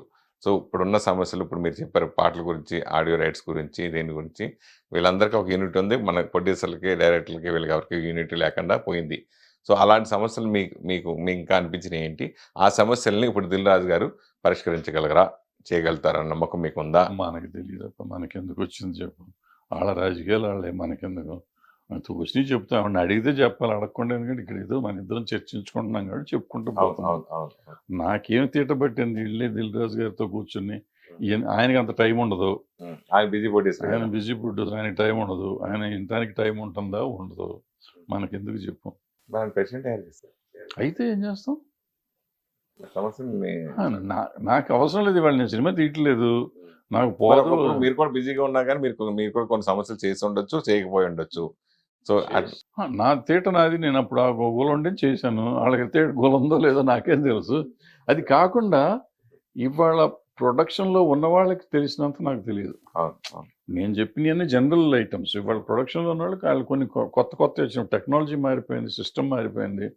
సో వాళ్ళందరూ కూర్చొని మాట్లాడుకొని చేసుకోవాలి. వాళ్ళు నిజంగా అంటే ఎవరన్నా పిలవాలి, సీనియర్స్ ఎవరన్నా తెలిసిన వాళ్ళు ఉంటే పిలిచి మాట్లాడుకుని ఇంకేమన్నా చేద్దామా అని ఆలోచిస్తే బాగుంటుంది. పిలవని పేరెంటాలకి మనం వెళ్ళి నువ్వెందుకు వచ్చావు అనిపించుకోవటం అవసరం మనకి? ఇదివరకు అసలు ఏ సమస్య వచ్చినా ఏది వచ్చినా కానీ ఒక పెద్ద తరహాగా మీలాంటి వాళ్ళు చాలా మంది వచ్చి పార్టిసిపేట్ చేసేవారు.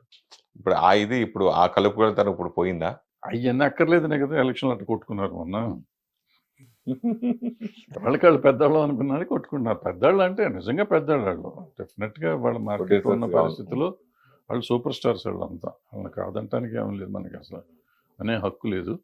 బట్ దానికి కూడా కొన్ని పద్ధతులు ఉంటాయి, పద్ధతిగా చేసు. ఇప్పుడు దాసరి గారు ఉన్నప్పుడు కూడా మీరు కొన్ని సమస్యలు ఆయన దృష్టికి వెళ్ళకుండానే, ప్లస్ ఆయనే మీకు అప్పచెప్పారు కొన్ని సమస్యల్ని. మీరు ఆయన చేయలేని పనులు కూడా మీరు చేశారు కొన్ని మాకు తెలిసి ఉండి. అలాంటి భరద్వాజ గారు ఎందుకు వీటిలన్నింటికి బాగా దూరం అయిపోయారు? ఎందుకు దూరం అవటం లేదు. ఇప్పుడు నేను దాసనారాయణరావు గారి టైంలో ఏంటంటే, యాక్చువల్గా దాసనారాయణరావు గారు మెడ్రాస్లో ఉండేవారు, ఇక్కడ తర్వాత వచ్చారు. సో ఇక్కడ ఉన్నప్పుడు అప్పుడు నేనే మొత్తం ఇక్కడ హ్యాండిల్ చేశాను కొంతకాలం. తర్వాత ఆయన వచ్చినాక ఆయన హ్యాండిల్ చేస్తా ఉంటే ఆయన చేసి ఆయన చెప్పేవి కొన్ని, చెప్పకుండా కొన్ని ఆయన దగ్గరికి వచ్చినాయి అని నా దగ్గరికి తోసేవారు. నువ్వు చేసుకే చూడబోయే భరద్వాజ్ అనేవారు.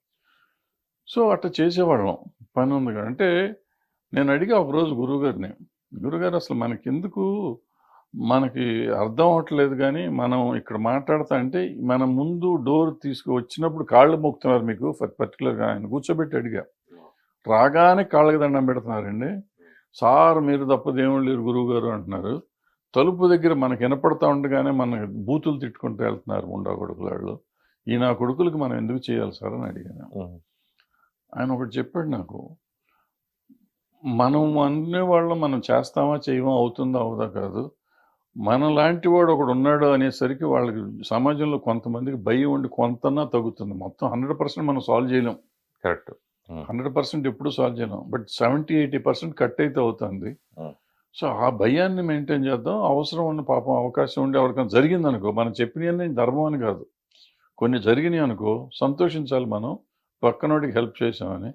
మనకు అవకాశం ఉండి మనం చేయకపోవటం మనం ద్రోహం చేసుకోవటం అని చెప్పి ఆయన చెప్పాడు. నాకు అది మంచిది అనిపించింది. అందుకని ఆయన కాలం చేశాను. ఆయన వెళ్ళిపోయినాక అసలు నాకే మనసు లేదు మానేసి. ఎవరు ఇప్పుడు మన వరకు చిరంజీవి గారిని మీరు ఉండమని మీలాంటి కొంతమంది ఉండమని చెప్పినా కానీ అలా జరగట్లేదు. What next? అక్కర్లా ఎవరు ఉండక్కర్లా. ఇప్పుడు దాసనారాయణరావు గారు ఏమన్నా మనం సెలెక్ట్ చేసుకుంటే అయ్యాడా, ఎలక్ట్ చేసుకుంటే అయ్యాడా, అది కుదిరే పని కాదు. ఎవరు అవ్వలేరు. చిరంజీవి గారిని మనం అడిగామంటే చిరంజీవి గారిని నేను ఎందుకు అడిగానంటే దానికి కారణం ఉంది. ఎందుకంటే దాసనారాయణరావు గారిని నేను దగ్గరగా చూశాను ఈ పర్టికులర్ విషయాలు, మిగిలిన విషయాలు కాదు. దానికి ఒకటి స్తోమత ఉండాలి, 2 కంట్రోల్ ఉండాలి. కంట్రోల్ అంటే మనం అప్రోచ్ అవ్వగలిగే తాహత ఉండాలి. ఆ దాసనారాయణరావు గారు సినిమాలు తీసినా తీయకపోయినా మొత్తం ఇండస్ట్రీలో ఉన్న ప్రతి వాడితోనూ సెక్రటరీ చేసి ఫోన్ చేయమంటే అవతల ఫోన్ ఎత్తారు. నేను నువ్వు ఫోన్ చేస్తే ఎవరు ఎత్తరు వాళ్ళ ఫోన్. బట్ చిరంజీవి గారు ఫోన్ చేస్తే ఎత్తారు. సో అందుకని చిరంజీవి గారు ఉండాలన్న. ప్లస్ నలుగురిని పిలిస్తే కూర్చోబెడితే అక్కడ ఇంటికి వస్తే పిలిపిస్తానికి ఆయన ఇంటికి వస్తే కూర్చోడానికి టీ ఇస్తానికి మా ఇంటికి వస్తానికి ఎవరు రాలేరు. ఇవన్నీ మన వరకు మనం తాహత లేదు, స్తోమత లేదు, తాహత లేదు. 2 పాయింట్లు. ప్లస్ ఏంటంటే ఈ మూడోది ఒకటి ఉంది, నాకు అవగాహన ఉంది వీటన్నిటి మీద, ఇండస్ట్రీ మీద. సో బట్ చిరంజీవి గారు లాంటి వాళ్ళు చూసుకుని ఎవరినో నన్ను కళ్యాణ్ మన సిసిసి అప్పుడు మమ్మల్ని అందరినీ పిలిచేట్టు చేశారు. అట్లా కోపప్ చేసుకుని చేయగలిగితే బాగానే ఉంటుంది అనే ఉద్దేశం నాది. నన్ను పిలవాలనే ఉద్దేశం అది. ఎవరో ఒకళ్ళని ఆయనకి తెలిసిన వాళ్ళు ఉంటారు కదా, వాళ్ళని పిలుచుకొని చేసుకుంటే బాగుంటుంది, ఈజీ కంట్రోల్. ఆ తర్వాత చిరంజీవి గారు ఉన్నప్పుడే కొన్ని జరిగినాయి కూడా. చిరంజీవి గారు కోఆర్డినేట్ చేశారు కాబట్టే కొన్ని జరిగినాయి, జరగకూడని కూడా జరిగినాయి. ఓకే. సో అలాంటి వాళ్ళు ఉండాలి. దానికి ఏంటంటే అవసరమైనప్పుడు మనం కలుపుకునేటట్టు ఉండాలి. ఇప్పుడు నేను అనుకుంటున్నా చిరంజీవి గారు కూడా చేయి దాటిపోయిందేమో అనుకుంటున్నాను. ఇప్పుడు అంత డిఫరెంట్గా తయారైపోయింది సమాజం, ఇండస్ట్రీ. ఎవరి కాళ్ళే కొంచెం సెల్ఫ్ మేడ్ ఎక్కువైపోయింది. సెల్ఫ్ మేడ్ అయిపోయారు, వైషమ్యాలు పెరిగిపోయినాయి ఒకరికొకరు. అది I don't think it works out. ఇప్పుడు సినిమా పరిశ్రమకి రిలేటెడ్గా ఉండే గవర్నమెంట్ పోస్టులు, దాంట్లో అసలు సినిమాకి సంబంధం లేని ఉంటాం. ఇప్పుడు ఎఫ్డీసీ చైర్మన్ ఆంధ్రలో అంటే ఓకే, పోసాని గారికి ఇచ్చారు, ఒక సినిమా వాడు ఓకే. ఇప్పుడు మన తెలంగాణ విషయానికి వచ్చిన తర్వాత అనిల్ అనే ఆయన రావటం, అంటే మీలాంటి సీనియర్స్ బోర్డు మంది చాలా మంది ఉండగా, సో ఆ పోస్టులు కూడా మీరు ఎందుకు అడగకుండా ఇండస్ట్రీకి సంబంధం లేని మనుషులు ఉంటాం, ఏం జరుగుతుంది ఏం అర్థం కాని విషయం. అంటే ఆయనకి ఇవ్వకూడదని కాదు అని కాదు, అంటే సినిమా రిలేటెడ్ ఉన్న వాళ్ళకి అయితే కొంచెం అవగాహన ఉంటుంది, ఇక్కడ సమస్యలు తెలుస్తూ ఉంటాయి, కొంచెం సార్ట్అవుట్ చేసుకోవచ్చు కదా అంటుంది. అది మనం అపోహ. సినిమా ఇండస్ట్రీ వాడే ఎందుకు ఉండాలి అనుకుంటే, ఇప్పుడు సెన్సార్ బోర్డు ఉంటుంది, సెన్సార్ బోర్డు సినిమా వాడికి ఇవ్వాలని అనుకుంటాం లేదు. ఒకప్పుడు సినిమా వాళ్ళకి ఇచ్చేవారు, ఇప్పుడు సెన్సార్ బోర్డు చైర్మన్ ఎవడో ఉంటాడు. ఎందుకు అలా చేజారుకుంది? చేజారటం కాదు, మనం ఉంటేనే చేస్తామని. ఇప్పుడు మనం వెళ్తే మనం బయాస్డ్గా చేయొచ్చు. సో వాళ్ళు వస్తే ఇంకా బెటర్ అవగాహన ఉంటుంది కదండి మనకి పరిస్థితుల గురించి. ఉండాలి అంటే అవగాహన అనేది. ఇప్పుడు ఇందాక నేను క్రిటిక్స్ గురించి మాట్లాడాను చూడు. Critic need not be a good director or good producer or good actor. Critic can be a critic. అట్లాగే ఈ పోస్ట్ చేసేవాడు వాడికి ఎంతో కొంత అవగాహన తెలుసుకోగలిగితే చాలు. వాళ్ళ నెట్ వచ్చేసినాక చాలా ప్రతి వాడికి అన్నీ తెలుసుకుని దాని మీద టైం స్పెండ్ చేసేవాడు కావాలి. ఇప్పుడు నన్నో నిన్నో పెట్టాలి అనేది ఒక ఆలోచన, అది వేరే. మన కాకుండా ఎవరినో పెట్టాను, అతను టైం స్పెండ్ చేయగలిగితే చాలు, అతను మంచివాడైతే చాలు. అతను బయాస్డ్గా ఉండకుండా టైం స్పెండ్ చేసి నలుగురు మాటలు వినేసి మంచి చేసేవాడు చాలు, ఎవడైనా పర్లేదు. సినిమా ఇండస్ట్రీకే ఉండాలి అని రూల్ ఎందుకు? ఎందుకంటే పొలిటికల్ పార్టీస్ వాళ్ళకు ఉండే 190 ప్రాబ్లమ్స్ వాళ్ళకు ఉంటాయి. వాళ్ళ ప్రాబ్లమ్స్లో మనం వెళ్ళి మాకివ్వండి అని అడుక్కోవాల్సిన అంత అవసరం మనకి ఇండస్ట్రీకి లేదు. సో వాళ్ళు పెట్టేవాళ్ళు టైం చేసేవాళ్ళు. అనిల్ ఉన్నాడు, డెఫినెట్గా అతను పాపం స్పేర్ చేస్తాడు. అక్కడ ఏమీ లేదు అతనికి, పేరుకి అతను చైర్మనే కానీ చేస్తానికి అక్కడ ఏమీ లేదు. ఉంటే మాత్రం డెఫినెట్గా ఈజ్ ఎ నైస్ చాయిస్. నేను అతన్ని అడిగా, నువ్వేంది ఆయన అమెరికా నుంచి వచ్చి ఇక్కడ ఏం ఉద్యోగం, నీకు ఏం పనికి వస్తావంటే అతను ఎక్స్ప్లెయిన్ చేశాడు, నేను ఇటు ఉంటాను. ఉంటున్నాడు 24 hours ఉంటున్నాడు అతను. అవైలబుల్. ఏం చేస్తాడు, ఉండటం ఎందుకు, లాభం ఉంది. నువ్వు 11ంటికి వెళ్ళి అతను ఉంటాడు ఆఫీస్లో, లాభం ఏంటి? పనులు అవుతాయి, పనులు జరగవు. ఏం లేదు, అతనికి పవరే లేదు కదా, ఏమి ఇవ్వలేదుగా. నువ్వు ఏమన్నా పని అప్పచెప్పి ఉంటే అతను వెయిట్ చేస్తున్నాడు, పని అప్పచెప్తారేమో, వాళ్ళు అప్పచెప్తే మనం వెళ్ళి అడుగుతామని. వాళ్ళు అప్పచెప్పట్లేదు, మనం వెళ్ళి అడగట్లేదు. ఎఫ్డీసీ చైర్మన్ అంటే ఇదివరకు కొంచెం అంటే అప్పుడు నీకు సబ్సిడీలు ఉండేవమ్మా, చిన్న సినిమా పెద్ద సినిమా సబ్సిడీలు, ఐ మీన్ ట్యాక్స్ చేంజెస్ ఇవన్నీ ఉండేవి. ఇప్పుడు ఏమీ లేదు. ఎందుకు రిజిస్టర్ చేస్తాం? రిజిస్ట్రేషన్ చేయమంటున్నారు మనం చేస్తే 5,000 10,000 బొక్క మనకి. ఏంటది, దానివల్ల వచ్చే లాభం ఏంటి? ఏం లేదు. ఇప్పుడు ఫర్ ఎగ్జాంపుల్ నేను బోళా శంకర్ ఉంది, బోళా శంకర్కి వాళ్ళు ఏదో అప్లికేషన్ పెట్టారు, అది ఎఫ్డీసీలో చిన్న సినిమా పెద్ద సినిమా అంటాడు. ఎక్కడ చిన్న సినిమా పెద్ద సినిమా? నీ దగ్గర ఏముంది అసలు? నువ్వు ఏమి ఇస్తున్నాను? నేను చిన్న సినిమా పెద్ద సినిమా నేను రిజిస్టర్ చేయాలి. నాకేమన్నా ఇస్తా అంటే నువ్వు చిన్న సినిమా పెద్ద సినిమా అనాలి. ప్లస్ అసలు ఎవరు పెట్టమన్నారు మిమ్మల్ని? అసలు 100 కోట్లు ఖర్చు అవ్వాలని నువ్వు పెట్టి ఎవరిని అడిగి పెట్టావు? ఎవరన్నా అడిగారా? మీ అంతటి మీరు అనేసుకుని మీరు ఏదో చేసేసి దాని మీద పెడితే, అఫ్కోర్స్ ఆ సినిమాకి మన వాళ్ళు పెడతాం కూడా తప్పు అనుకో, అనవసరంగా పెట్టారు. వచ్చిందా తర్వాత సాధించారు? వచ్చిందా? లాస్ట్ మినిట్లో తెలియదు, నా తెలియదు. వచ్చిందా? అయిపోయింది దాని గురించి మొత్తం తిట్టుకున్నారు, అనవసరం కదా.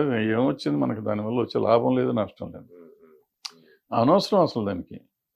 అసలు వాళ్ళు అడగటమే తప్పు. ఆ 12 పాయింట్లు అడిగారు, అడగటమే తప్పు. మనం అడగటం తప్పు అనేది పక్కన పెడితే వాళ్ళు అడగటం కూడా తప్పు. అప్లై చేయడం, ఫస్ట్ అప్లై చేశారు కదా, అప్లై చేయడం తప్పు నా ఉద్దేశం లేదు. నేను ప్రొడ్యూసర్ అయితే నేను అప్లై చేయను. ఎందుకంటే నాకు తెలుసు, ఆ సినిమా మొదలెట్టినప్పటి నుంచి నాకు తెలుసు. ఆ సినిమా ఓ పద్ధతిలో తీద్దాం అనుకున్నాను. ఆ సినిమాకి అక్కర్లేదు, ఎందుకంటే అంతకు ముందు సినిమాలకు మనకు అక్కర్లేనప్పుడు, అంతకుముందు దీనికంటే పెద్ద సినిమాలు, చిరంజీవి గారి సినిమాలైనా పెద్ద సినిమాలు, వాటికి అప్లై చేయలేదు. నాకు అక్కర్లేదు అని స్టేట్మెంట్ కూడా ఇచ్చారు. మరి ఈ సినిమాకి ఎందుకు అప్లై చేశారు? చేయకూడదు, బట్ చేశారు. సార్ వాళ్ళ ప్రొడ్యూసర్లు ఇష్టం, దాని గురించి మనం మాట్లాడదానికి కామెంట్ చేస్తాను, ఐఎమ్ నోబడి. కానీ చేశాడయ్యా, చేస్తే నువ్వేంటి అడుగుతాం? అది ఏం పద్ధతి? రిజిస్టర్ చేయలేదన్నారు, 12 కారణాలు ఏవో చెప్పారంట. అందులో ఏదో ఇన్కమ్ ట్యాక్స్ అంట. ఇన్కమ్ ట్యాక్స్ సినిమా రిలీజ్ అయినాక కదా మనం ఇన్కమ్ ట్యాక్స్ రిటర్న్స్ సబ్మిట్ చేస్తాము. నా రిటర్న్స్ ఇవ్వమంటారు. ఎందుకు నీకు? నేను కోర్టులో వేస్తే కోర్టులో గెలిచినట్టు, కోర్టులోకి ఎప్పుడు కోర్టులో తెచ్చుకుంటారు. అనవసరం, అసలు అనవసరం. ఇది అంటే మామూలుగా టీడీపీ ప్రభుత్వం అంటే సినిమా వాళ్ళకి దగ్గరగాను, అదర్ ప్రభుత్వాలు అంటే కొంచెం ఇప్పుడున్న ప్రభుత్వాలు కొంచెం వ్యతిరేకంగా, ఇట్లా ఎందుకు అట్లా మారిపోయింది? ఎందుకు సపోర్ట్ చేయదు గవర్నమెంట్ సినిమా వాళ్ళకి? ఏమి లేదు, సపోర్ట్ చేయటం అంటే ఏముంది దీంట్లో? సపోర్ట్ చేయకపోవటం, మనమే ఒక రోజు వెళ్ళి బాగుంది అంటున్నాం, ఒక రోజు బాగాలేదు అంటున్నాం. ముందు మనలో మనం ఒక అవగాహనకు రావాలి. ఫస్ట్ మనం ఒక స్టాండ్ మీద ఉండాలి. మనం ఒక స్టాండ్ మీద ఉంటే అది రైటా తప్పు అనేది తర్వాత మనం మాట్లాడుకోవచ్చు. మనమే స్టాండ్ మీద లేకపోతే ఎట్లా కుదురుతుంది? తప్పు మనలో ఉంది, వాళ్ళలో లేదు. వాళ్ళు రాజకీయ నాయకులు అయ్యా, వాళ్ళ ఇష్టం, వాళ్ళు ఏదైనా చేస్తారు. అసలు మనం వాళ్ళతో పెట్టుకోవడమే తప్పు. వాళ్ళతో మనకెందుకు? మనం సినిమాలు తీస్తున్నాం, ఏ రకంగా ఏ గవర్నమెంట్ అయినా మనకి రూపాయి ఆదాయం ఇస్తుంది, లాభం చేస్తుందా? షూటింగ్ సింగిల్ పర్మిషన్స్ ఉందా? ఏపీలో ఒకసారి తీసుకుంటే ఎక్కడైనా చేసుకొచ్చి ఇస్తున్నారు కదా. దానివల్ల ఎన్ని సినిమాలు వెళ్తున్నాయి, ఎన్ని సినిమాలకు వస్తుంది, నిజంగానే వస్తుంది. అది ఒక్కటి చేశారు ఏపీ వాళ్ళు. ఇక్కడ వీళ్ళు ప్రతి సంవత్సరం సింగిల్ విండో ఇచ్చేసామని చెప్తారు అనౌన్స్మెంట్. 7-9 సంవత్సరాల నుంచి అనౌన్స్మెంట్లు వస్తున్నాయి కానీ ఇంతవరకు రాలా. ఎందుకు మరి మీలాంటి వాళ్ళు ఎందుకు అడగట్లేదు? నాకేంటి సంబంధం? నేను సినిమా తీసి 10 ఏళ్ళు అయిపోతే నాకెందుకంట? ఎందుకు అడగట్లేదు మళ్ళీ మిగతా వాళ్ళందరూ? మరి అది వాళ్ళకి తెలియాలి, మనకేం తెలుస్తుందమ్మా. అంత పెద్ద లెజెండరీ డైరెక్టర్ దాసనారాయణ వారసత్వంగా ఇప్పుడు ఎవరు లేకుండా అయిపోయారు. అట్లా మీ భరద్వాజ్ గారు వారసత్వంగా నెక్స్ట్ ఉండేది ఎవరు? నాకు వారసత్వం ఏమన్నా, ఏం బీకేమని పెద్ద మనకు వారసత్వం ఒకటి కావాలి అని అంత. నాన్నగారు మీరున్నారు కదా సార్. అంతేం లేదు, అట్లేం లేదు కదా. నాన్నగారు చేశారు, మనం ఏం చేసాం, ఆయన చేశారు. మేము చిన్నవాళ్ళు, నాన్నగారైనా చిన్నవాడు, నేనైనా చిన్నవాడిని. ఏదో ఇండస్ట్రీ, మా బతుకుతీరు కోసం వచ్చిన వాళ్ళం. మా బతుకుతీరు చూసుకుంటూ మనకు చేతనైంది ఏదో చిన్నది చేయగలిగింది చేసాం అంతే తప్ప మేమేదో త్యాగాలు చేసాం, దేశాన్ని ఉద్ధరించాం, మళ్ళీ మా తర్వాత తరం వచ్చి ఉద్ధరించాలి అనుకునేంత గొప్పోళ్ళం కాదు మేము. మన రాజ్యంలో కూడా వారసత్వాలు ఎక్కువ వస్తున్నాయని ఇలా రకరకాల కామెంట్స్ వచ్చినాయి కదా. వాళ్ళు అసలు మాట్లాడే హక్కు లేదబ్బా. ఆ, అసలు నా ఉద్దేశంలో రాజ్యసభలో సభలో అసలు రాజకీయ నాయకులకి సినిమా వాళ్ళ గురించి మాట్లాడే హక్కు లేదు నా ఉద్దేశం. చేయవరుడు 100%. ఇప్పుడు పవన్ కళ్యాణ్ గారిని వాళ్ళు తిడుతున్నారంటే వాళ్ళు ఆయన కూడా రాజకీయ నాయకుడు కాబట్టి వాళ్ళు వస్తారు, మనకు సంబంధం లేదు. అది పర్సనల్గా వస్తే మనం సినిమా ఇండస్ట్రీగా పవన్ కళ్యాణ్ గారిని అంటే చంపేస్తాం వచ్చి. సూపర్. సినిమా ఇండస్ట్రీగా ఆయన గురించి వస్తే చంపాము, వదిలిపెట్టాం. వాళ్ళు మిగిలిన విషయాలు కొట్టుకుంటే మనకెందుకు, ఈయన తిడుతున్నాడు ఆయన తిడుతున్నాడు, మనకేంటి మధ్యలో. పవన్ కళ్యాణ్ గారు ఇప్పుడు రాజకీయాల్లోకి వెళ్ళటం వల్ల ఆ ప్రభావం ఆయన సినిమా ఇండస్ట్రీ మీద పట్టదంట. ఏముండదు, ఏముంటుంది, కక్ష రాజ్యములు ఇట్లాంటి అనుకోవటం, మనం అనుకోవటమే తప్ప ఏముంటుంది. ఇప్పుడు మనకి 2 రకాలుగాను లాభం లేదు, నష్టమే తప్ప లాభం ఏం లేదు. అంతేగా ఇప్పుడు ఆయన్ని వాళ్ళ నిర్మాతను టార్గెట్ చేస్తున్నారు కదా ఇప్పుడు పొలిటికల్ లీడర్స్ అందరూ కూడా. ఇప్పుడు పవన్ కళ్యాణ్ తీసే నిర్మాతలు కూడా టార్గెట్ చేసి పిండా కూడా చేస్తారు, టార్గెట్ చేస్తారు. పిండా కూడా చేస్తారు, ఏం జరగవు, ఒట్టి మాటలు ఊరికే చెప్తా ఉంటారు. ఏదో అంటారే ఓటి కొండలు సౌండ్ ఎక్కువ వస్తాయి అనేదో చెప్తారు. ఏదో ఏం జరుగుతుంది. ఇప్పుడు నేను ఫారెన్ నుంచి వచ్చి సినిమా తీస్తున్నాను అయ్యా, అంత పిచ్చినా కొడుకున్నా నేను, నాకు తెలీదా డబ్బులు అక్కడి నుంచి వస్తే డాలర్లు ఇక్కడికి వస్తే ఇక్కడ ఏదో అవుతుంది, దానికి ఫారిన్ ఎక్స్చేంజ్ ఉంటుంది, తోటకూర, ఆ రూల్స్ అన్నీ తెలియకుండా నేను వ్యాపారస్తుడిని అవ్వనుగా. ఇన్ని 100 కోట్లు 1000 కోట్లు వ్యాపారం చేస్తా, నాకు ఆ మాత్రం తెలియకుండా పిచ్చినాకుడిలాగా వస్తాను నేను ఇక్కడికి. నేను చేస్తున్నప్పుడు ఇక నా మీద నువ్వు కేసు పెట్టేది ఏంటి, నాకు తెలియకుండా చేస్తాను. ఆల్రెడీ 10 ఏళ్ళ నుంచి చేస్తున్నాను సినిమాలు, 10 ఏళ్ళ నుంచి అక్కడి నుంచే తెస్తున్నా డబ్బులు. నా కంపెనీ ఇక్కడది ఉంది, అక్కడ ఉంది, నా సాఫ్ట్వేర్ కంపెనీ ఉంది, నాకు ఇక్కడ ఉంది, అక్కడ ఉంది, నా ట్రాన్సాక్షన్స్ జరుగుతూనే ఉన్నాయి. నువ్వు నా మీద కేసు పెడతావు ఏంటి? వాళ్ళకే సంబంధం అసలు. అది హాస్యాస్పదం, అవగాహన లేకపోవటం అంతే.